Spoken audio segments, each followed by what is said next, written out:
ನಮಸ್ತೆ ಸ್ನೇಹಿತರೆ. ಈ ವಿಡಿಯೋ ರಾಜಾಶ್ರಯದ ಪರಿಕಲ್ಪನೆ ನೋಡಿದ್ವಿ ಅಲ್ವಾ ಲಾಸ್ಟ್ ಸಂಚಿಕೆಯಲ್ಲಿ. ಅದರದ್ದೇ ಮುಂದುವರಿದ ಪಾರ್ಟ್ ಆಗಿರುತ್ತೆ. ಧಾರ್ಮಿಕ ಸ್ವರೂಪ, ಚಂಪು ಹಾಗೂ ಗದ್ಯದ ಉಗಮದ ಬಗ್ಗೆ ಮಾತಾಡಬೇಕಿವತ್ತು. ಇಲ್ಲಿ ನಮ್ಮ ಕನ್ನಡ ಸಾಹಿತ್ಯದ ಬೆಳವಣಿಗೆಗೆ ನಮ್ಮ ರಾಜ ಮಹಾರಾಜರು ಧರ್ಮಗಳ ಹಂಗನ್ನು ತೊರೆದು ಉದಾರಿತನದ ಧಾರ್ಮಿಕ ದೃಷ್ಟಿಯಿಂದ ಬೇರೆ ಬೇರೆ ಧರ್ಮದ ಕವಿಗಳಿಗೂ ಕಲೆಗಾರರಿಗೂ ಸಹ ಆಶ್ರಯವನ್ನು ಕೊಡ್ತಾರೆ, ಪೋಷಣೆ ಮಾಡ್ತಾರೆ. ಇಂತಹ ಧರ್ಮಗಳಲ್ಲಿ ಪ್ರಮುಖವಾಗಿ ಜೈನ ಧರ್ಮ, ವೀರಶೈವ ಧರ್ಮ, ವೈದಿಕ ಧರ್ಮವನ್ನು ನಾವು ಗುರುತಿಸ್ಬೋದು. ಅಂದರೆ ಆರಂಭದ ಕಾಲಘಟ್ಟದಲ್ಲಿ ಈ ಜೈನ ಧರ್ಮ ಅಹಿಂಸೆ ಅನ್ನೋ ತತ್ವವನ್ನು ಹಿಡ್ಕೊಂಡು ಸಮಾಜದ ಮುಖ್ಯ ಭೂಮಿಕೆಯಲ್ಲಿ ಪ್ರಮುಖವಾಗಿ ಕಾಣಿಸ್ಕೊಳ್ಳುತ್ತೆ.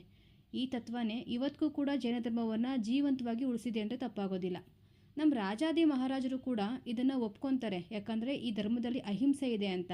ಹಾಗಿದ್ರೆ ಈ ಧರ್ಮ ನಮ್ಮ ಕರ್ನಾಟಕದಲ್ಲೇ ಇತ್ತಾ ಅಂತ ಅಂದರೆ ಇಲ್ಲ. ಆರಂಭದಲ್ಲಿ ಈ ಧರ್ಮ ನಮ್ಮ ಕರ್ನಾಟಕದಲ್ಲಿ ಇರಲಿಲ್ಲ. ಕ್ರಿಸ್ತಪೂರ್ವ ಸುಮಾರು 4ನೇ ಶತಮಾನದಲ್ಲಿ ಕರ್ನಾಟಕದಲ್ಲಿ ಬೇರೂರುತ್ತೆ. ಇದನ್ನು ನಮ್ಮ ಜನಗಳು ಹೆಂಗೆ ಒಪ್ಕೊಂಡ್ರು ಅಂತ ಅಂದರೆ ನೋಡಿ, ನಮ್ಮ ಹಿಂದೂ ಸಂಪ್ರದಾಯಸ್ಥ ಜನರ ಆಚರಣೆ, ಕಟ್ಟುಪಾಡು, ನೀತಿ, ಸಂಪ್ರದಾಯ ಇದೆಲ್ಲ ಎಷ್ಟು ಕಠಿಣವಾಗಿತ್ತು ಆಚರಣೆ, ವ್ರತಗಳು ಅಂತಂದರೆ ಅವ್ರಿಗೆ ಸದ್ಗತಿ ಸಿಗೋದೇ ಇಲ್ವೇನೋ ಅನ್ನೋ ಒಂದು ರೀತಿ ಭಯವನ್ನು ಹುಟ್ಟಿಸ್ಬಿಟ್ಟಿದ್ರು. ಆ ವಾತಾವರಣ ಹಂಗಿತ್ತು. ಇವೆಲ್ಲದರಿಂದ ಬೇಸತ್ತಿರುವಂತಹ ಜನಸಮುದಾಯ ಒಂದು ವರ್ಗ ಏನು ಮಾಡುತ್ತೆ, ನಮಗೆ ಬೇರೊಂದು ಧರ್ಮದ ಆಶ್ರಯ ಬೇಕು ಅಂತ ಮನಸ್ಸು ಮಾಡುತ್ತೆ. ಅದೇ ಸಮಯಕ್ಕೆ ಜೈನ ಧರ್ಮ ಬಂತಲ್ವ, ಜೈನ ಧರ್ಮಕ್ಕೆ ಅವರು ಮತಾಂತರವನ್ನು ಹೊಂದುತ್ತಾರೆ. ಇದರ ಪರಿಣಾಮ ನಮ್ಮ ಕರ್ನಾಟಕವನ್ನು ಪ್ರವೇಶ ಮಾಡಿದಂಥ ಜೈನ ಧರ್ಮ ಒಂದು ವರ್ಗದ ಜನರ ಧರ್ಮವಾಗಿ ಸ್ಥಾನವನ್ನು ಪಡ್ಕೊಳ್ಳುತ್ತೆ. ನೋಡಿ, ಈ ಧರ್ಮದಲ್ಲಿ ಯಾವುದೇ ಕಠಿಣವಾದಂಥ ಆಚರಣೆ ಇಲ್ಲ, ಎಲ್ಲ ಈಸಿಯಾಗೇ ಇದೆ ಅಲ್ವಾ. ಅಹಿಂಸೆ, ಸುಳ್ಳನ್ನು ಹೇಳಬಾರ್ದು, ಕಳ್ತನ ಮಾಡಬಾರ್ದು, ಬೇರೆಯವರಿಗೆ ಹಿಂಸೆ ಕೊಡಬಾರ್ದು, ಈ ಥರದೇ ತುಂಬ ಈಸಿಯಾಗಿರುವಂತಹ ತತ್ವಗಳನ್ನ ಪಾಲನೆ ಮಾಡಿದ್ರೆ ಸಾಕಾಗ್ತಿತ್ತು ಇದರಲ್ಲಿ. ಹೀಗೆ ಸಿಂಪಲ್ ಆಗಿರುವಂಥ ಒಂದು ಧರ್ಮ ರಾಜನ ಹಾಗೆ ಪ್ರಜೆಗಳ ಮನ್ನಣೆಯನ್ನು ಪಡ್ಕೊಂಡು ನಮ್ಮ ಕನ್ನಡ ಸಾಹಿತ್ಯ ಲೋಕದಲ್ಲೂ ಕೂಡ ತನ್ನದೇ ಆದಂಥ ಕೊಡುಗೆಯನ್ನು ಕೊಟ್ಟಿದೆ. ನೋಡಿ, ಕನ್ನಡ ಸಾಹಿತ್ಯದ ಆರಂಭಿಕ ಕಾಲಘಟ್ಟದಲ್ಲಿ ಜೈನ ಧರ್ಮ ಉಚ್ಛ್ರಾಯ ಕಾಲದಲ್ಲಿತ್ತು. ಜೈನ ಕವಿಗಳು ಕನ್ನಡ ಭಾಷೆಯಲ್ಲಿ ಸಾಹಿತ್ಯದ ಚಿನ್ನದ ಬೆಳೆಯನ್ನು ತೆಗಿತಾರೆ. ಇದಷ್ಟೇ ಅಲ್ಲದೆ ಕೆಲ ವಿದ್ವಾಂಸರು ಜೈನರೇ ಕನ್ನಡ ಸಾಹಿತ್ಯದ ಮೊದಲ ಹರಿಕಾರರು ಅಂತಲೂ ಸಹ ಅಭಿಪ್ರಾಯವನ್ನು ಪಡ್ತಾರೆ. ಅಸಂಖ್ಯಾತ ಕವಿಗಳು ಜೈನ ಧರ್ಮವನ್ನು ಇವತ್ತಿಗೂ ಸಹ ತಮ್ಮ ಕೃತಿಗಳಲ್ಲಿ ಜೀವಂತವಾಗಿ ಇಟ್ಟಿದ್ದಾರೆ. ಇದಕ್ಕೆ ಎಕ್ಸಾಂಪಲ್ ಅಂದರೆ ಪಂಪ, ಪೊನ್ನರನ್ನ, ಇವರೇ ಸಾಕ್ಷಿ ಅಲ್ವಾ. ಇದಕ್ಕೂ ಮುಖ್ಯವಾಗಿ ಆರಂಭಿಕ ಕಾಲಘಟ್ಟದಲ್ಲೇ ವಡ್ಡಾರಾಧನೆ ನೋಡಿದ್ವಿ ಅಲ್ವಾ. ಆ ವಡ್ಡಾರಾಧನೆ ಕೃತಿ ಜೈನರ ನೋಂಪಿ ಕಥೆಗಳ ಒಂದು ಪ್ರಾತಿನಿಧಿಕ ಕೃತಿ ಅಂತ ಕರೆಸ್ಕೊಡುತ್ತೆ. ಇದಾದ್ಮೇಲೆ ಬಂದಿರುವಂಥ ಪಂಪನ ಆದಿಪುರಾಣ ಆಗಿರ್ಬೋದು, ಪೊನ್ನನ ಶಾಂತಿ ಪುರಾಣ, ರನ್ನನ ಅಜಿತ ಪುರಾಣ, ಇದೆಲ್ಲ ಜೈನ ಧರ್ಮದ ಬೋಧನೆಗಳನ್ನ ಸಾರಿ ಸಾರಿ ಹೇಳ್ತವೆ. ಅಲ್ಲಿ 2 ಕಾವ್ಯ ಪ್ರಕಾರ ಇತ್ತು, ನೆನಪಿಸ್ಕೊಳ್ಳಿ. ಒಂದು ಲೌಕಿಕ, ಇನ್ನೊಂದು ಆಗಮಿಕ ಅಂತ. ಇಲ್ಲಿ ಧಾರ್ಮಿಕ ಮತ್ತು ಲೌಕಿಕ ಕೃತಿ ಸಂಪ್ರದಾಯದಲ್ಲಿ ಜೈನ ಧರ್ಮ ಒಂದು ಹೊಸ ರೂಪವನ್ನೇ ಪಡ್ಕೊಳ್ಳುತ್ತೆ. ಜೈನ ಧರ್ಮದ ವೈರಾಗ್ಯ ಆಗಿರ್ಬೋದು, ಅಹಿಂಸೆ, ತೀರ್ಥಂಕರರ ಚರಿತೆಗಳು, ಭವಾವಳಿಗಳ ಏಳು ಬೀಳುಗಳಿಂದ ನಮ್ಮ ಕನ್ನಡ ಸಾಹಿತ್ಯಕ್ಕೆ ಅಪಾರವಾದಂಥ ಕೊಡುಗೆಯನ್ನೇ ಕೊಟ್ಟಿದ್ದಾರೆ.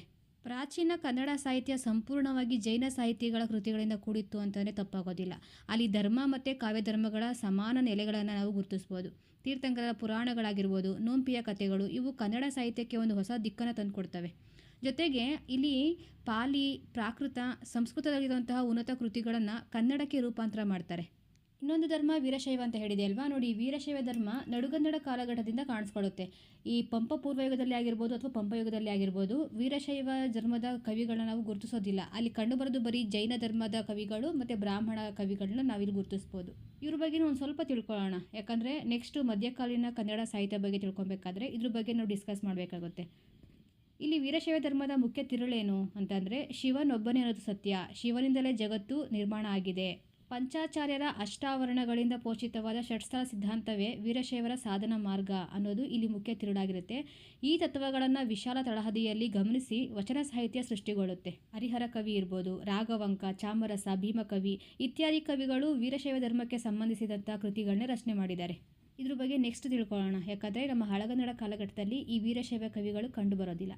ನೆಕ್ಸ್ಟ್ ವೈದಿಕ ಧರ್ಮ ಅಂತ ಬರುತ್ತೆ. ಏನು ವೈದಿಕ ಧರ್ಮ ಅಂತ ಅಂದರೆ ವೇದಾನುಸಾರಿಯಾದ ಅಥವಾ ವೇದೋಕ್ತ ಧರ್ಮವೇ ವೈದಿಕ ಧರ್ಮ ಅಂತ ಹೇಳ್ತಾರೆ.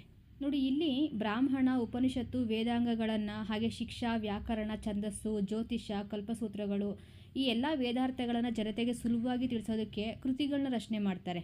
ಮಹಾನ್ ಋಷಿಮುನಿಗಳು ಹೇಳ್ಕೊಟ್ಟಂತಹ ವೇದ ಮಂತ್ರಗಳನ್ನು ಸ್ಮರಿಸ್ಕೊಂಡು ಬರೆದಿರುವಂತಹ ಸ್ಮೃತಿ ಗ್ರಂಥಗಳಾಗಿರ್ಬೋದು, 18 ಪುರಾಣಗಳು, ಭಾಷ್ಯ, ಟೀಕೆ ಗ್ರಂಥಗಳು, ಹೀಗೆ ವೈದಿಕ ವಾಗ್ಮಯ ತುಂಬಾ ಯಥೇಚ್ಛವಾಗಿ ಕಾಣಿಸ್ಕೊಂಡಿದ್ದಾವೆ. ಕಾಲ ಕಳೆದಂತೆ ನಮ್ಮ ಕನ್ನಡದಲ್ಲಿ ಜೈನ ಮತ್ತು ವೀರಶೈವರ ಸಾಹಿತ್ಯದ ದಟ್ಟ ದಾಳಿಗೆ ಸಿಕ್ಕಿ ಬಹುಕಾಲ ನಲುಗಿದಂತಹ ಈ ಒಂದು ವೈದಿಕ ಸಾಹಿತ್ಯ ಕೇವಲ ಶಾಸ್ತ್ರ ಗ್ರಂಥಗಳಲ್ಲಿ ಮಾತ್ರ ಜೀವಂತವಾಗಿತ್ತು. ಮತ್ತು ಯಾವಾಗ ಇದು ಬೆಳಕಿಗೆ ಬಂತು ಅಂದರೆ ಕುಮಾರವ್ಯಾಸನಿಂದ ಪುನಶ್ಚೇತನವನ್ನು ಪಡ್ಕೊಂತು ವೈದಿಕ ಸಾಹಿತ್ಯ ಅನ್ನೋದು. ಆರಂಭಿಕ ಕಾಲಘಟ್ಟದಲ್ಲಿ ವೈದಿಕ ಧರ್ಮ ಅಷ್ಟೇನು ಗಟ್ಟಿತನವನ್ನು ಪ್ರದರ್ಶನ ಮಾಡಲಿಲ್ಲ.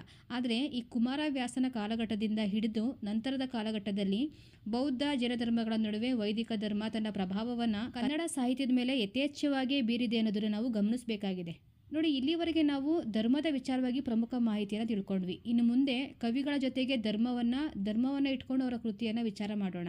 ಈಗ ಆಲ್ರೆಡಿ ನಾವು ರಾಜಾಶ್ರಯ ಪರಿಕಲ್ಪನೆಯಲ್ಲಿ ರಾಜಮನೆತನಗಳ ಒಂದು ಸ್ವಲ್ಪ ಮಾಹಿತಿಯನ್ನು ತಿಳ್ಕೊಂಡಿದ್ದೀವಿ. ಮತ್ತೆ ಇವತ್ತು ಈ ರಾಜಮನೆತನಗಳು ಯಾವ ಧರ್ಮವನ್ನು ಅವಲಂಬಿಸಿದ್ರು, ಯಾವ ಧರ್ಮವನ್ನು ಆಚರಣೆ ಮಾಡ್ತಾ ಇದ್ರು, ಯಾವ ಧರ್ಮದ ಕವಿಗಳಿಗೆ ಆಶ್ರಯವನ್ನು ಕೊಟ್ಟು ಪೋಷಿಸ್ತಾ ಇದ್ರು ಅನ್ನೋದನ್ನ ಒಂದು ಸ್ವಲ್ಪ ಗಮನ ಕೊಟ್ಟು ನೋಡಬೇಕು. ಧಾರ್ಮಿಕ ಸ್ವರೂಪ ಅಂತ ಅಂದರೆ ಈ ಎಲ್ಲ ಅಂಶಗಳು ಇದ್ದೇ ಇರ್ತವೆ. ಆರಂಭಿಕ ಕಾಲಘಟ್ಟದಲ್ಲಿ ಶಾತವಾಹನರು, ಕದಂಬರು ಮತ್ತು ಚಾಲುಕ್ಯರು ವೈದಿಕ ಧರ್ಮವನ್ನು ಆಶ್ರಯಿಸಿದ್ರು, ಅಂದರೆ ಅವರು ಆ ಧರ್ಮವನ್ನು ಆಚರಣೆ ಮಾಡ್ತಾಯಿದ್ರು. ಆದರೆ ಗಂಗರು ಜೈನ ಮತಾವಲಂಬಿಗಳಾಗಿದ್ದರು. ರಾಷ್ಟ್ರಕೂಟರು ಆರಂಭದಲ್ಲಿ ವೈದಿಕ ಧರ್ಮವನ್ನು ಆಚರಣೆ ಮಾಡಿದ್ರು ಕೂಡ ಅಮೋಘ ವರ್ಷನ ಕಾಲಘಟ್ಟಕ್ಕೆ ಈ ವೈದಿಕ ಧರ್ಮವನ್ನು ತನ್ನ ಕೊನೆ ದಿನಗಳಲ್ಲಿ ಬಿಟ್ಟು ಜೈನ ಧರ್ಮದ ಅನುಯಾಯಿ ಆಗ್ತಾನೆ. ಇನ್ನು ಹೊಯ್ಸಳರು, ವಿಜಯನಗರದ ಅರಸರು, ಮೈಸೂರು ಒಡೆಯರು ಇವರೆಲ್ಲ ಹಿಂದೂ ಧರ್ಮದ ಪಾಲಕರಾಗಿದ್ದರು. ನೋಡಿ, ನಮ್ಮ ಕೆಲ ರಾಜರು ಬೇರೆ ಧರ್ಮಗಳನ್ನು ಅವಲಂಬಿಸಿದ್ರು ಕೂಡ ಸರ್ವಧರ್ಮ ಸಹಿಷ್ಣುತಾ ನೀತಿಯನ್ನು ಸಾರದಂಥವ್ರು, ಎಲ್ಲ ಧರ್ಮಗಳಿಗೂ ಆಶ್ರಯದಾತರಾಗಿದ್ದರು. ಇದೇ ನಿಟ್ಟಿನಲ್ಲಿ ಸಾಹಿತ್ಯದ ಆರಂಭಿಕ ಕಾಲಘಟ್ಟವನ್ನು ನೋಡೋದಾದರೆ ಅಲ್ಲಿ ತುಂಬ ಕವಿಗಳು ಜೈನ ಮತವನ್ನೇ ಅವಲಂಬಿಸಿದ್ದವರು, ಜೈನ ಕವಿಗಳೇ ಕಾಣ್ತಾರೆ. ಇಲ್ಲಿ ಸಾಹಿತ್ಯ ಆರಂಭ ಆಯಿತು ಅಂತಂದರೆ ರಾಜಮನೆತನ ಯಾವುದಿತ್ತು, ಅಲ್ಲಿ ಗಂಗ ಸಾಮ್ರಾಜ್ಯ ಇತ್ತು. ಈ ಗಂಗರು ಯಾವ ಧರ್ಮವನ್ನು ಅವಲಂಬಿಸಿದ್ರು, ಜೈನ ಮತವನ್ನು ಅವಲಂಬಿಸಿದ್ರು. ಗಂಗಾಟಕ ಮನೆತನಕ್ಕೆ ಸೇರಿರುವಂತಹ ಗಂಗರ ಮೂಲ ಪುರುಷ ಸಿಂಹನಂದಿ ಅನ್ನೋ ಜೈನ ಮುನಿಯ ಸಲಹೆಯ ಮೇರೆಗೆ ಬಾಣರನ್ನು ಸೋಲಿಸಿ, ತಮಗೆ ತೊಂದರೆ ಕೊಡ್ತಿದ್ದಂತಹ ಬಾಣರನ್ನು ಸೋಲಿಸಿ ಗಂಗ ಸಾಮ್ರಾಜ್ಯವನ್ನು ಸ್ಥಾಪನೆ ಮಾಡ್ತಾರೆ. ಇದೊಂದೇ ಮಾಹಿತಿ ಸಾಕು ಗಂಗರು ಜೈನ ಮತಾವಲಂಬಿಗಳಾಗಿದ್ರು ಅಂತ ಹೇಳೋದಕ್ಕೆ. ನೋಡಿ, ಇವರು ಸಂಧಿ ವಿಗ್ರಹಿ ಪ್ಲಸ್ ಮಂತ್ರಿಯಾಗಿರುವಂತಹ ಚಾವುಂಡರಾಯನಿಗೆ ಆಶ್ರಯವನ್ನು ಕೊಟ್ಟಿದ್ರು. ಅವರು ತ್ರಿಷಷ್ಟಿ ಲಕ್ಷಣ ಅಥವಾ ಚಾವುಂಡರಾಯ ಪುರಾಣ ಅನ್ನೋ ಕೃತಿಯನ್ನು ಬರೆದಿದ್ದಾರೆ. ಏನಿದೆ ಈ ಕೃತಿಯಲ್ಲಿ ಅಂತಂದರೆ, ಈ ಕೃತಿ ಮೂಲಕ ಜೈನರಲ್ಲಿ ಪೂಜ್ಯರಾಗಿರುವಂತಹ ತೀರ್ಥಂಕರರ, ಚಕ್ರವರ್ತಿಗಳ ಹಾಗೂ 63 ಜನ ಶಲಾಕ ಪುರುಷರ ಕಥೆಗಳನ್ನು ಹೇಳ್ತಾರೆ. ಸಂಸ್ಕೃತದ ಜಿನಸೇನ ಮತ್ತು ಗುಣಭದ್ರರ ಮಹಾಪುರಾಣದ ಆಧಾರದಿಂದ ಬರೆದಿರುವಂತಹ ಈ ಕಾವ್ಯ ಜೈನರಿಗೆ ತುಂಬ ಪವಿತ್ರವಾಗಿರುವಂಥ ಗ್ರಂಥ ಅಂತ ಕರೆಸ್ಕೊಂಡಿದೆ. ಕವಿಯ ಧರ್ಮದೊಂದಿಗೆ ಕಾವ್ಯ ಧರ್ಮವನ್ನು ತರೋದಕ್ಕೆ ಬಹುಮಟ್ಟಿಗೆ ಚಾವುಂಡರಾಯ ಯಶಸ್ವಿಯಾಗಿದ್ದಾನೆ ಈ ಕೃತಿಯ ಮೂಲಕ. ನೆಕ್ಸ್ಟ್, ರಾಷ್ಟ್ರಕೂಟರು ವೈದಿಕ ಧರ್ಮದವರಾಗಿದ್ದರೂ ಕೂಡ ಅವರು ಬೌದ್ಧ ಧರ್ಮ, ಜೈನ ಧರ್ಮಕ್ಕೆ ಆಶ್ರಯವನ್ನು ಕೊಟ್ಟಿದ್ರು. ಕಾಲಕ್ರಮೇಣ ಅವರು ಕೂಡ ಜೈನ ಧರ್ಮಕ್ಕೆ ಮತಾಂತರವನ್ನು ಹೊಂದುತ್ತಾರೆ. ಯಾರು? ರಾಷ್ಟ್ರಕೂಟರಲ್ಲಿ ಅಮೋಘ ವರ್ಷ ನೃಪತುಂಗನ ಕಾಲಘಟ್ಟದಲ್ಲಿ. ಇಲ್ಲಿ ನಾವು ಶ್ರೀ ವಿಜಯ ಮತ್ತು ಪೊನ್ನಕವಿಯನ್ನು ನೋಡ್ಬೋದು. ಇವರು ಜೈನ ಕವಿಗಳಾಗಿರ್ತಾರೆ. 3ನೇ ಕೃಷ್ಣನ ಆಸ್ಥಾನದಲ್ಲಿದ್ದಂತಹ ಪೊನ್ನಕವಿ ಶಾಂತಿ ಪುರಾಣ ಅನ್ನೋ ಕೃತಿಯನ್ನು ಬರೀತಾರೆ. ಈ ಕೃತಿ 16ನೇ ತೀರ್ಥಂಕರ ಆಗಿರುವಂತಹ ಶಾಂತಿನಾಥನ ಚರಿತ್ರೆಯನ್ನು 12 ಆಶ್ವಾಸಗಳಲ್ಲಿ ಬರೆದಿದ್ದಾರೆ. ಇದರಲ್ಲಿ ಶಾಂತಿನಾಥನ ವೈರಾಗ್ಯ ಸನ್ನಿವೇಶ ತುಂಬ ನೀರಸವಾಗಿರುವಂಥ ಕಾರಣ ರಂಶ್ರೀ ಮುಗುಳಿಯವರು ಶಾಂತಿ ಪುರಾಣವನ್ನು ಮೂರ್ಖರು ಪಂಡಿತರು ಹೊಗಳಿದ್ರು ಕೂಡ ಇದರಲ್ಲಿ ಯಾವುದೇ ರಸದೌತಣವಿಲ್ಲ ಅಂತ ಹೇಳ್ತಾರೆ. ನೋಡಿ, ಈ ಮಾತೇನೇ ಇರಲಿ, ಪೊನ್ನಕವಿಯ ಆಶ್ರಯದಾತ ಆಗಿರುವಂಥ 3ನೇ ಕೃಷ್ಣ ಅನ್ಯ ಧರ್ಮದವನಾಗಿದ್ರೂ ಕೂಡ ಜೈನ ಕವಿಗಳಿಗೆ ಆಶ್ರಯವನ್ನು ನೀಡಿ ಅವರ ಕೃತಿರತ್ನವನ್ನು ಮೆಚ್ಚಿಕೊಂಡು ಸನ್ಮಾನಿಸ್ತಾ ಇದ್ದಾನಲ್ವಾ. ಇಲ್ಲಿ ನಾವು ರಾಜನ ಉದಾರಿತನವನ್ನು ಮೆಚ್ಚಲೇಬೇಕು. ಇನ್ನು ನೆಕ್ಸ್ಟ್ ಕಲ್ಯಾಣಿ ಚಾಲುಕ್ಯರ ಪೀರಿಯಡ್ ಬರುತ್ತೆ. ಇವರು ಕೂಡ ವೈದಿಕ ಧರ್ಮದವರಾಗಿರ್ತಾರೆ. ವೈದಿಕ ಧರ್ಮದವರಾಗಿದ್ದರೂ ಕೂಡ ಶೈವ ವೈಷ್ಣವ ಪಂಥಗಳ ಬೆಳವಣಿಗೆಗೆ ಪ್ರೋತ್ಸಾಹವನ್ನು ಕೊಡ್ತಾರೆ. ಜೊತೆಗೆ ಜೈನ ಧರ್ಮ, ಬೌದ್ಧ ಧರ್ಮವನ್ನು ಕೂಡ ತನ್ನ ಧರ್ಮದಷ್ಟೇ ಸರಿಸಮನಾಗಿ ಕಾಣ್ತಾ ಇದ್ರು. ದುರ್ಗಸಿಂಹ, ಚಾವುಂಡರಾಯ, ಚಂದ್ರರಾಜರಂತಹ ಬ್ರಾಹ್ಮಣ ಕವಿಗಳಿಗೆ ಆಶ್ರಯವನ್ನು ಕೊಡೋದಲ್ಲದೆ ಪಂಪ, ರನ್ನ, ಶ್ರೀಧರಾಚಾರ್ಯ, ಶಾಂತಿನಾಥ ಹೀಗೆ ಅನೇಕ ಜೈನ ಕವಿಗಳಿಗೂ ಕೂಡ ಇವರು ಆಶ್ರಯದಾತರಾಗಿದ್ದರು. ಹೊಯ್ಸಳ ಕಾಲಘಟ್ಟದಲ್ಲೂ ಕೂಡ ಸರ್ವಧರ್ಮ ಸಹಿಷ್ಣುತಾ ನೀತಿಯನ್ನು ಅವರು ಪಾಲನೆ ಮಾಡ್ತಾ ಇದ್ರು. ನೋಡಿ, ಈ ಎಲ್ಲ ಪ್ರಮುಖ ಅಂಶಗಳಿಂದ 10ನೇ ಶತಮಾನವನ್ನು ಅಥವಾ ಹಳಗನ್ನಡ ಕಾಲಘಟ್ಟವನ್ನು ಜೈನ ಮತ ಪ್ರಾಬಲ್ಯ ಕಾಲ ಅಂತ ನಾವು ಗುರುತಿಸ್ಬೋದು. ಆ ಮತ ಆಗ ತುಂಬಾ ಪ್ರಚಾರದಲ್ಲಿತ್ತು. ಆರಂಭಿಕ ಸಾಹಿತ್ಯವನ್ನು ನೋಡಿದಾಗ ಈ ಜೈನ ಕವಿಗಳ ಸಾಹಿತ್ಯವೇ ನಮಗೆ ಯಥೇಚ್ಛವಾಗಿ ಕಾಣ್ತವೆ. ಹಾಗಾಗಿ ನಮ್ಮ ಪ್ರಾಚೀನ ಕನ್ನಡ ಸಾಹಿತ್ಯದಲ್ಲಿ ವಿಪುಲವಾಗಿ ಸಿಕ್ಕಿರುವಂತಹ ಸಾಹಿತ್ಯ ಯಾರ್ದು ಅಂತ ಅಂದರೆ ನಾವು ನಿರಾತಂಕವಾಗಿ ಹೇಳ್ಬೋದು, ಜೈನ ಕವಿಗಳ ಸಾಹಿತ್ಯ ನಮಗೆ ವಿಪುಲವಾಗಿ ಸಿಕ್ಕಿದವೆ ಅಂತ. ಪಂಪನ ಆದಿಪುರಾಣ, ರನ್ನನ ಅಜಿತ ಪುರಾಣ, ನಯಸೇನನ ಧರ್ಮಾಮೃತ, ಕರ್ಣಪಾಯನ ನೇಮಿನಾಥ ಪುರಾಣ, 2ನೇ ನಾಗವರ್ಮನ ವರ್ಧಮಾನ ಪುರಾಣ, ಈ ಎಲ್ಲ ಕೃತಿಗಳು ಕನ್ನಡ ಜೈನ ಸಾಹಿತ್ಯವನ್ನು ಯಥೇಚ್ಛವಾದಂತಹ ಉತ್ಕೃಷ್ಟವಾಗಿರುವಂತಹ ಸ್ಥಾನಕ್ಕೆ ಕೊಂಡೊಯ್ದಿದ್ದಾವೆ. ಇಲ್ಲಿ ಪಟ್ಟಿಯಲ್ಲಿ ನಾನು ಜೈನ ಕಾವ್ಯಗಳ ಬಗ್ಗೆ ಲಿಸ್ಟ್ ಮಾಡಿದ್ದೀನಿ, ನೋಡ್ತಾ ಹೋಗಿ. ನಮ್ಮ ವಿದ್ವಾಂಸರು ಸಾಹಿತ್ಯವನ್ನು ಅಧ್ಯಯನ ಮಾಡೋದಕ್ಕೆ ಕೆಲವೊಂದು ವಿಭಾಗೀಯ ಕ್ರಮ ಮಾಡಿದಲ್ವಾ, ಆ ವಿಭಾಗೀಯ ಕ್ರಮದ ಮೂಲಕ ನಾವು ನೋಡೋದಾದರೆ ಹಳಗನ್ನಡ ಕಾಲಘಟ್ಟದಲ್ಲಿ ಕೇವಲ 2 ಧರ್ಮಗಳು ಮಾತ್ರ ನಮಗೆ ಕಾಣಿಸ್ಕೊಳ್ಳುತ್ತೆ. ಒಂದು ಜೈನ ಧರ್ಮ, ಮತ್ತೊಂದು ಬ್ರಾಹ್ಮಣ ಕವಿಗಳು, ಜೈನ ಕವಿಗಳು ಮತ್ತು ಬ್ರಾಹ್ಮಣ ಕವಿಗಳು. ಇರುವಂತಹ 19 ಜನ ಪಂಪಯುಗದ ಕವಿಗಳಲ್ಲಿ 5 ಜನ ಬ್ರಾಹ್ಮಣ ಕವಿಗಳು ಬರ್ತಾರೆ. ಅವ್ರು ಯಾರು ಅಂದರೆ 1ನೇ ನಾಗವರ್ಮ, ಚಾವುಂಡರಾಯ ಅಂದರೆ 2ನೇ ಚಾವುಂಡರಾಯ, ದುರ್ಗಸಿಂಹ, ಚಂದ್ರರಾಜ, ನಾಗವರ್ಮಾಚಾರ್ಯ. ಈ 5 ಜನರು ಬ್ರಾಹ್ಮಣ ಕವಿಗಳು. ಮಿಕ್ದವರೆಲ್ಲರೂ ಜೈನ ಕವಿಗಳು. ಈ ಲಿಸ್ಟ್ ನೋಡ್ತಾನೆ ಹೇಳ್ಬೋದು ಜೈನ ಮತ ಆವಾಗ ಎಷ್ಟು ಪ್ರಾಮುಖ್ಯತೆನ ಪಡ್ಕೊಂಡಿತ್ತು, ಎಷ್ಟು ಪ್ರಬಲವಾಗಿತ್ತು ಅಂತ. ಹಾಗೆ ಈ ಮತ ಇಷ್ಟೊಂದು ಬೆಳೆಯೋದಕ್ಕೆ ಕಾರಣ ಆಗಿದೆ ನಮ್ಮ ರಾಜರು ಅಲ್ವಾ, ಅವ್ರು ಕೊಟ್ಟಂಥ ಆಶ್ರಯದಿಂದ. ಈ ಸಾಹಿತ್ಯವನ್ನು ನಾವು ಇವತ್ತು ಓದ್ತಾ ಇದ್ದೀವಿ. ಆಗಿನ ಕಾಲಘಟ್ಟದಲ್ಲಿ ಇದು ಸುವರ್ಣ ಯುಗ ಅಂತ ಕರ್ಸ್ಕೊಂಡಿದೆ ಅಂತ ಅಂದರೆ ಅದಕ್ಕೂ ಕೂಡ ನೇರವಾಗಿ ನಮ್ಮ ರಾಜರೇ ಕಾರಣ ಆಗ್ತಾರೆ. ಈ ಕವಿಗಳಿಗೆ ಸಿಕ್ಕಿರುವಂಥ ಪ್ರೋತ್ಸಾಹದಿಂದ ಜೈನ ಕವಿಗಳು ತಮ್ಮ ಕೃತಿಗಳಲ್ಲಿ ಜೈನ ಧರ್ಮದ ಬೋಧನೆಗಳನ್ನು, ತತ್ವಗಳನ್ನು ಉತ್ತುಂಗಕ್ಕೆ ಏರಿಸಿ ಮೋಕ್ಷ ಯಾವ ರೀತಿ ಸಂಪಾದನೆ ಮಾಡಬೇಕು, ವ್ಯಕ್ತಿ ತನ್ನ ಎಲ್ಲ ಉಪಸರ್ಗಗಳನ್ನು ಸಹಿಸಿಕೊಂಡು ಸ್ವರ್ಗವನ್ನು ಯಾವ ರೀತಿ ಮುಟ್ಬೋದು ಅನ್ನೋದನ್ನು ಹೇಳ್ಕೊಡ್ತಾರೆ. ಸ್ನೇಹಿತರೆ, ಇಲ್ಲಿವರೆಗೂ ನಾವು ಹಳಗನ್ನಡ ಕಾಲಘಟ್ಟವನ್ನು ಧಾರ್ಮಿಕ ಸ್ವರೂಪದ ಹಿನ್ನೆಲೆಯಲ್ಲಿ ನೋಡಿದ್ವಿ. ಮತ್ತು ಇದರಲ್ಲಿ ಇನ್ನೊಂದು ಟಾಪಿಕ್ ಇದೆ, ಗದ್ಯ ಮತ್ತು ಚಂಪುವಿನ ಉಗಮ ಅಂತ ಇದೆ. ನಮ್ಮ ಕನ್ನಡ ಗದ್ಯ ಸಾಹಿತ್ಯವನ್ನು ಹಲ್ಮಿಡಿ ಶಾಸನದಿಂದ ನಾವು ಕಾಣ್ಬೋದು. ಇಲ್ಲಿಂದ ಸುಮಾರು 18ನೇ ಶತಮಾನದವರೆಗೆ ತುಂಬಾ ಗದ್ಯ ಶಾಸನ ಸಿಕ್ಕಿದೆ ನಮಗೆ. ಹಲ್ಮಿಡಿ ಶಾಸನಕ್ಕೂ ಪೂರ್ವದಲ್ಲಿ ಗದ್ಯ ಪ್ರಕಾರ ಇತ್ತ ಅನ್ನೋದಕ್ಕೆ ಯಾವುದೇ ಆಧಾರ ಸಿಗಲ್ಲ. ಆದರೆ ಯಥೇಚ್ಛವಾದಂಥ ಪದ್ಯ, ಸ್ವಲ್ಪವೇ ಗದ್ಯ ಇರುವಂಥ ಸಾಹಿತ್ಯ ಮುಂದೆ ಕಾಣಿಸ್ಕೊಳ್ತಾ ಹೋಗುತ್ತೆ. ಪದ್ಯ ಸಾಹಿತ್ಯದಿಂದ ನಮ್ಮ ಕನ್ನಡ ಸಾಹಿತ್ಯ ಪ್ರಾರಂಭ ಆಗಿ 10ನೇ ಶತಮಾನದಷ್ಟೊತ್ತಿಗೆ ಚಂಪು ಯುಗ, ಸುವರ್ಣ ಯುಗ ಅಂತ ಕಳಿಸ್ಕೊಂಡಿರಬೇಕು. ಚಂಪು ಅಂತಂದರೆ ಗದ್ಯ ಪದ್ಯ ಮಿಶ್ರಿತವಾಗಿರೋದು ಅಂತ ಅರ್ಥ ಅಲ್ವಾ. ಹಾಗಾಗಿ ಇಲ್ಲಿ ಗದ್ಯನೂ ಇತ್ತು, ಪದ್ಯನೂ ಇತ್ತು ಅಂತ ನಾವು ಕಂಡ್ಕೊಬೋದು ಈ ಒಂದು ಚಂಪು ಅನ್ನೋ ಒಂದು ಅರ್ಥದಿಂದ. ಗದ್ಯ ಪ್ರಕಾರ ಅನ್ನೋದು ಕನ್ನಡ ಸಾಹಿತ್ಯ ಲೋಕದಲ್ಲಿ ಇತ್ತು ಅನ್ನೋದಕ್ಕೆ ಮತ್ತೊಂದು ಮುಖ್ಯ ಆಧಾರ ಯಾವುದು ಅಂದರೆ, ಪಂಪರನ್ನ ಕವಿಗಳು ಕೂಡ ತಮ್ಮ ಕಾವ್ಯಗಳಲ್ಲಿ ಗದ್ಯದ ಬಗ್ಗೆ ಒಂದು ಸ್ವಲ್ಪ ಉಲ್ಲೇಖ ಮಾಡ್ಕೊಂಡಿದ್ದಾರೆ. ಗದ್ಯದಲ್ಲಿ ಬರೆದಿದ್ದಾರಲ್ವ, ಇದು ಅತಿ ಮುಖ್ಯವಾಗಿರುವಂತಹ ಒಂದು ಸಂಗತಿ. ಸಿಕ್ಕಿರುವಂಥ ಗದ್ಯ ಕೃತಿಗಳಲ್ಲಿ ಮೊಟ್ಟ ಮೊದಲನೇದಾಗಿ ನಾವು ಶಿವಕೋಟ್ಯಾಚಾರ್ಯ ಬರೆದಿರುವಂಥ ವಡ್ಡಾರಾಧನೆ 920ರಲ್ಲಿ ಸಿಕ್ಕಿರುವಂತಹ ವಡ್ಡಾರಾಧನೆ ಕೃತಿಯನ್ನು ನಾವು ಗುರುತಿಸ್ತೀವಿ ಮೊಟ್ಟ ಮೊದಲ ಗದ್ಯ ಕೃತಿ ಅಂತ. ಇದಾದಮೇಲೆ ಸಿಕ್ಕಿದ್ದು ಚಾವುಂಡರಾಯ ಬರೆದಿರುವಂತಹ 978ರಲ್ಲಿ ಸಿಕ್ಕಿರೋ ತ್ರಿಷಷ್ಟಿ ಲಕ್ಷಣ ಮಹಾಪುರಾಣ ಅನ್ನೋ ಕೃತಿ. ನೋಡಿ, ಇದು ಬರೀ ಗದ್ಯದ ಬಗ್ಗೆ ಹೇಳ್ತಾ ಇರೋದು. ಇದಾದಮೇಲೆ ಚಂಪು ಯುಗ ಆರಂಭ ಆಗ್ತದಲ್ವಾ. ಇದು ಈ ಗದ್ಯ ಅನ್ನೋದು ಸರಿಸುಮಾರು 12ನೇ ಶತಮಾನದಷ್ಟೊತ್ತಿಗೆ ವಿಪುಲವಾಗಿ ಬೆಳೆದು ವಚನ ಸಾಹಿತ್ಯದಲ್ಲಿ ಗದ್ಯ ಪ್ರಕಾರ ವಿಶೇಷವಾದಂಥ ಉಲ್ಲೇಖವನ್ನೇ ಮಾಡ್ತು. ಇಲ್ಲಿಂದ ಮುಂದೆ ಗದ್ಯ ತನ್ನದೇ ಛಾಪನ್ನು ಮೂಡಿಸ್ತಾ ಹೋಗುತ್ತೆ. ಅದು ಎಲ್ಲಿವರೆಗೆ ಅಂತಂದರೆ ಪ್ರಸ್ತುತ ಕನ್ನಡ ಸಾಹಿತ್ಯ ಲೋಕಕ್ಕೂ ಅನ್ವಯ ಆಗುತ್ತೆ. ಅಂದರೆ ಇಂದಿನವರೆಗೂ ಅನ್ವಯ ಆಗುತ್ತೆ ಇದು.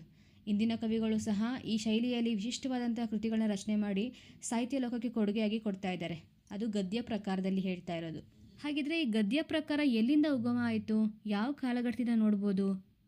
ನೋಡಿ, ಈ ಒಂದು ಪ್ರಶ್ನೆಗೆ ಪ್ರಾಚೀನ ಮೀಮಾಂಸಕರಲ್ಲಾಗಲಿ ಅಥವಾ ಹಳಗನ್ನಡ ಕವಿಗಳಲ್ಲಾಗಲಿ ಉತ್ತರ ಸಿಗೋದಿಲ್ಲ. ಸ್ಪಷ್ಟವಾದಂಥ ಉತ್ತರ ಇಲ್ಲವೇ ಇಲ್ಲ. ಇದಕ್ಕೆ ಕಾರಣ ಸಂಸ್ಕೃತ ಮತ್ತು ಹಳಗನ್ನಡದಲ್ಲಿ ಗದ್ಯದ ಬಳಕೆ ತೀರಾ ಕಮ್ಮಿ. ಅಂದಿನ ಕಾಲಘಟ್ಟದಲ್ಲಿ ಗದ್ಯ ರೂಪದಲ್ಲಿ ಬರೆಯುವಂತಹ ನಿಘಂಟುಗಳು ಸಹ ಪದ್ಯ ರೂಪದಲ್ಲೇ ಬಳಕೆಯಾಗ್ತಾ ಇತ್ತು. ಗದ್ಯಂ ಕವೀನಾಂ ನಿಕರ್ಷ ವದಂತಿ ಅಂತಂದರೆ ಗದ್ಯವು ಕವಿ ಸಾಮರ್ಥ್ಯವನ್ನು ತಿಳಿಯತಕ್ಕ ಓರೆಗಲ್ಲು ಅನ್ನೋ ಪದವನ್ನು ನೋಡಿದ್ರೆ ಗದ್ಯ ರಚನೆ ಕಷ್ಟಕರವಾಗಿತ್ತು, ಕಠಿಣದಾಯಕವಾಗಿತ್ತು ಅಂತ ಗೊತ್ತಾಗ್ತಾ ಇದೆ ಅಲ್ವಾ. ಹಳಗನ್ನಡ ಕವಿಗಳಾಗಿರ್ಬೋದು ಅಥವಾ ಸಂಸ್ಕೃತ ಕವಿಗಳಾಗಿರ್ಬೋದು ಇದೇ ಥರನೇ ಭಾವಿಸ್ಕೊಂಡಿದ್ರು. ಗದ್ಯ ಅಂತಂದರೆ ಸಂಪೂರ್ಣ ಚಮತ್ಕಾರಯುತವಾದಂತಹ ಕೆತ್ತನೆ, ಸೂಜಿ ಮೊನೆಯಷ್ಟು ಸ್ಥಳವಿಲ್ಲದ ಕುಸುರಿಯಿಂದ ಕೂಡಿರುವಂಥದ್ದು ಗದ್ಯ ಅಂತ ವ್ಯಾಖ್ಯಾನವನ್ನು ಕೊಡ್ತಾರೆ. ಯಾರು? ಸಂಸ್ಕೃತದ ಕವಿಗಳು. ಇದೇ ಕಾರಣಕ್ಕೆ ತುಂಬಾ ಕಷ್ಟ ಅಂತ ತಿಳ್ಕೊಂಡು ಗದ್ಯದ ಬದಲಿಗೆ ಪದ್ಯಕ್ಕೆ ಕೈ ಹಾಕಿರಬೇಕು ಆ ಕವಿಗಳೆಲ್ಲ. ಇನ್ನು ನಮ್ಮ ಕನ್ನಡ ಸಾಹಿತ್ಯವನ್ನೇ ನೋಡೋದಾದರೆ ಆರಂಭಿಕ ಕಾಲಘಟ್ಟದಲ್ಲಿ ಕನ್ನಡದ ಮೊಟ್ಟ ಮೊದಲ ಗದ್ಯ ಕೃತಿ ಅಂತ ಶಿವಕೋಟ್ಯಾಚಾರ್ಯ ಬರೆದಿರೋ ವಡ್ಡಾರಾಧನೆ ಸಿಕ್ಕಿದೆ. ಸಂಸ್ಕೃತದಲ್ಲಿ ಇದುವರೆಗೆ ಗದ್ಯ ಕೃತಿಗಳು ಅಂತ ಸಿಕ್ಕಿರೋದು ಕೇವಲ 6 ಕೃತಿಗಳು. ಅದ್ಯಾವುದು ಅಂದರೆ 1 ಹರ್ಷಚರಿತೆ, 2 ಕಾದಂಬರಿ, 3 ದಶಕುಮಾರ ಚರಿತೆ, 4 ತಿಲಕ ಮಂಜರಿ, 5 ಗದ್ಯ ಚಿಂತಾಮಣಿ, 6 ವೀರನಾರಾಯಣ ಚರಿತೆ. ಬಹುಶಃ ಈ ಗದ್ಯ ಪ್ರಕಾರದಲ್ಲಿ ಎಲ್ಲ ಭಾವನೆಗಳನ್ನು ರಸವತ್ತಾಗಿ ಹೇಳೋದಕ್ಕೆ ಸಾಧ್ಯ ಇಲ್ಲ ಅಂತಲೇ ಇವರು ಗದ್ಯ ಪದ್ಯ ಮಿಶ್ರಿತವಾಗಿರುವಂಥ ಚಂಪು ಒಂದು ಪ್ರಕಾರವನ್ನು ಬಳಕೆ ಮಾಡಿರ್ಬೋದು. ದಂಡಿಯವರ ಪ್ರಕಾರ ಈ ಗದ್ಯ ಓಜೋ ಗುಣಗಳಿಂದ ಸಮಾಸದಲ್ಲಿರಬೇಕು, ಪಾದಗಳ ನಿಯಮಿತತೆ ಇರಬಾರ್ದು ಅಂತ ಹೇಳ್ತಾರೆ. ಗದ್ಯವನ್ನು ಆಖ್ಯಾಯಿಕೆ ಮತ್ತು ಕತೆ ಅಂತ 2 ವಿಧಗಳಾಗಿ ವಿಂಗಡಿಸ್ತಾರೆ. ಯಾರು? ದಂಡಿ ಕವಿ. ಏನು ಹಿಂಗಂದ್ರೆ ಅಂತಂದರೆ ಐತಿಹಾಸಿಕ ವಿಷಯವನ್ನು ಕುರಿತಾಗಿ ಕಥಾನಾಯಕನೇ ಕಥೆಯ ಮೂಲ ನಿರೂಪಕನಾಗಿರುತ್ತಾನೋ ಅದೇ ಆಖ್ಯಾಯಿಕೆ ಅಂತ ಹೇಳ್ತಾರೆ. ಸರಿ, ಈ ಗದ್ಯಕ್ಕೆ ತನ್ನದೇ ಆದಂಥ ನಿಯಮ ಇದೆಯಾ? ಗದ್ಯ ಯಾವ ಥರ ಇರುತ್ತೆ ತಿಳ್ಕೊಬೇಕಲ್ವಾ. ಗದ್ಯಕ್ಕೆ ಛಂದಸ್ಸಿನ ನಿರ್ಬಂಧ ಇರೋದಿಲ್ಲ, ಪಾದದ ನಿಯಮಿತತೆ ಕೂಡ ಇರೋದಿಲ್ಲ. ಆರಂಭ ಅಂತ್ಯ 2 ಅನಿಶ್ಚಿತ, ಪದಗಳ ಮೇಲೆ ಹಿಡಿತ ಇರೋದಿಲ್ಲ. ಗದ್ಯ ದೀರ್ಘವಾದ ಅನುಭವವನ್ನು ವಾಸ್ತವಿಕ ನೆಲೆಗಟ್ಟಿನೊಂದಿಗೆ ತೆರೆದುಕೊಳ್ಳುತ್ತದೆ. ತನ್ನ ನೇರ ನುಡಿಗಳಿಂದ ಓದುಗನಿಗೆ ಆಸಕ್ತಿಯನ್ನು ಹೆಚ್ಚು ಮಾಡುತ್ತೆ. ಕವಿಯ ಮನಸ್ಸಿನ ಭಾವನೆಗಳನ್ನು ಸವಿಸ್ತಾರವಾಗಿ ವಿವರಿಸೋದಕ್ಕೆ ಉತ್ತಮ ಸಾಹಿತ್ಯ ಪ್ರಕಾರ ಅಂದರೆ ತಪ್ಪಾಗೋದಿಲ್ಲ. ಇದು ಗದ್ಯದ ಸ್ವರೂಪ ಆಗಿರುತ್ತೆ. ಹೊಸಗನ್ನಡ ಕಾಲಘಟ್ಟಕ್ಕೆ ಬಂದರೆ ಬಹುಜನ ಪ್ರಿಯವಾಗಿರೋಂಥದ್ದು ಈ ಗದ್ಯ ಸಾಹಿತ್ಯ ಪ್ರಕಾರ ಆಗಿರುತ್ತೆ. ತುಂಬ ಜನಗಳು ಇದೇ ಪ್ರಕಾರವಾಗಿ ಕೃತಿಗಳನ್ನ ರಚನೆ ಮಾಡಿರೋದು. ಇದಿಷ್ಟು ಅರ್ಥ ಆಯ್ತಲ್ವಾ? ನಾವು ತಿಳ್ಕೊಬೇಕಾಗಿರೋದೇನು, ಗದ್ಯದ ಉಗಮ ಯಾವ ರೀತಿ ಆಯಿತು ಅಂತ ನಾವು ಈ ಮಾಹಿತಿಯನ್ನು ಹಂಚ್ಕೊಂಡಿದ್ದೀವಿ. ಇವಾಗ ಸಂಕ್ಷಿಪ್ತವಾಗಿ ಹೇಳಬೇಕು ಅಂತಂದರೆ, ಗದ್ಯದ ಪ್ರಥಮ ಕುರುಹು ನಮಗೆ ಕಂಡುಬರೋದು ಹಲ್ಮಿಡಿ ಶಾಸನದಿಂದ. ಅದಾದಮೇಲೆ ಕವಿರಾಜ ಮಾರ್ಗ ಕೃತಿಯಲ್ಲಿ ಗದ್ಯ ಕವಿಗಳು ಪದ್ಯ ಕವಿಗಳು ಅಂತ ಹೇಳ್ತಾರಲ್ವ, ಅಲ್ಲಿ ಗದ್ಯ ಕವಿಗಳ ಉಲ್ಲೇಖವನ್ನು ಮಾಡಿದ್ದಾರೆ. ವಿಮಲೋದಯ, ನಾಗಾರ್ಜುನ, ಜಯಬಂಧು, ದುರ್ವಿನೀತ ಇವರು ಗದ್ಯ ಕವಿಗಳು ಅಂತ ಹೇಳಿದ್ದಾರೆ. ಆಮೇಲೆ ಗದ್ಯ ಕಥಾ ಅನ್ನೋ ಪದವನ್ನು ಸಹ ಆ ಒಂದು ಕವಿರಾಜ ಮಾರ್ಗದಲ್ಲಿ ನಾವು ಕಾಣ್ಬೋದು. ಇದರಿಂದ ಏನು ಗೊತ್ತಾಗ್ತಿದೆ ಅಂತಂದರೆ, ಆಗಿನ ಕಾಲಘಟ್ಟದಲ್ಲಿ ಗದ್ಯ ಕವಿಗಳು ಇದ್ದರೂ ಆ ಕವಿಗಳು ಗದ್ಯ ಪ್ರಕಾರದಲ್ಲಿ ಕೃತಿಗಳನ್ನ ರಚನೆ ಮಾಡಿದ್ದಾರೆ, ಆದರೆ ನಮಗೆ ಸಿಕ್ಕಿಲ್ಲ ಅನ್ನೋದು ಅರ್ಥ ಆಗ್ತಾ ಇದೆ. ಇದಾದ್ಮೇಲೆ ನೆಕ್ಸ್ಟ್ ವಡ್ಡಾರಾಧನೆ ಸಿಗುತ್ತಲ್ವಾ? ವಡ್ಡಾರಾಧನೆ ಸಂಪೂರ್ಣವಾಗಿ ಕನ್ನಡದ ಮೊಟ್ಟ ಮೊದಲ ಗದ್ಯ ಕೃತಿ ಅನ್ನೋ ಹೆಗ್ಗಳಿಕೆಗೆ ಪಾತ್ರ ಆಗಿದೆ. ಯಾಕಂದರೆ ಇದು ಗದ್ಯ ಸಾಹಿತ್ಯ ಪ್ರಕಾರದಲ್ಲೇ ರಚನೆ ಆಗಿರುವಂಥದ್ದು ವಡ್ಡಾರಾಧನೆ. ಗದ್ಯದ ಲಕ್ಷಣವನ್ನು ತಿಳಿಸುವಂತಹ ಪ್ರಥಮ ಕೃತಿ ಯಾವುದು ಅಂತಂದರೆ ಅದು ವಡ್ಡಾರಾಧನೆ ಆಗಿರುತ್ತೆ. ವಡ್ಡಾರಾಧನೆ ಆದಮೇಲೆ ನೆಕ್ಸ್ಟ್ ಸಿಗುವಂಥ ಗದ್ಯ ಕೃತಿ ಚಾವುಂಡರಾಯ ಬರೆದಿರುವಂಥ ತ್ರಿಷಷ್ಟಿ ಲಕ್ಷಣ ಮಹಾಪುರಾಣ.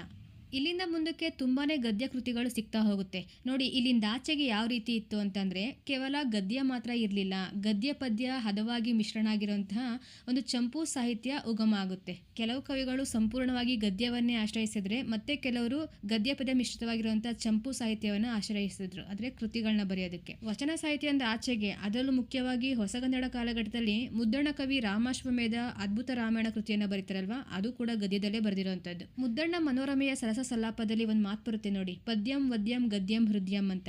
ಈ ಮಾತು ನೋಡಿದಾಗ ನಮಗೆ ಗೊತ್ತಾಗುತ್ತೆ ಗದ್ಯ ಅದೆಷ್ಟು ಪ್ರಾಮುಖ್ಯತೆಯನ್ನು ಪಡ್ಕೊಂಡಿತ್ತು ಅಂತ. ಯಾಕಂದರೆ ಪದ್ಯಕ್ಕಿಂತ ಗದ್ಯ ಪ್ರಕಾರದಲ್ಲಿ ನಮ್ಮ ಭಾವನೆಗಳನ್ನು ಹೃದಯ ಸ್ಪರ್ಶಿಯಾಗಿ ಮಾಡ್ಬೋದು, ಹೃದಯವನ್ನು ಮುಟ್ಟುವಂಥ ಥರದಲ್ಲಿ ಗದ್ಯ ಸಾಹಿತ್ಯದಲ್ಲಿ ಬರಿಬೋದು ಅಂತ ಹೇಳ್ತಾರೆ.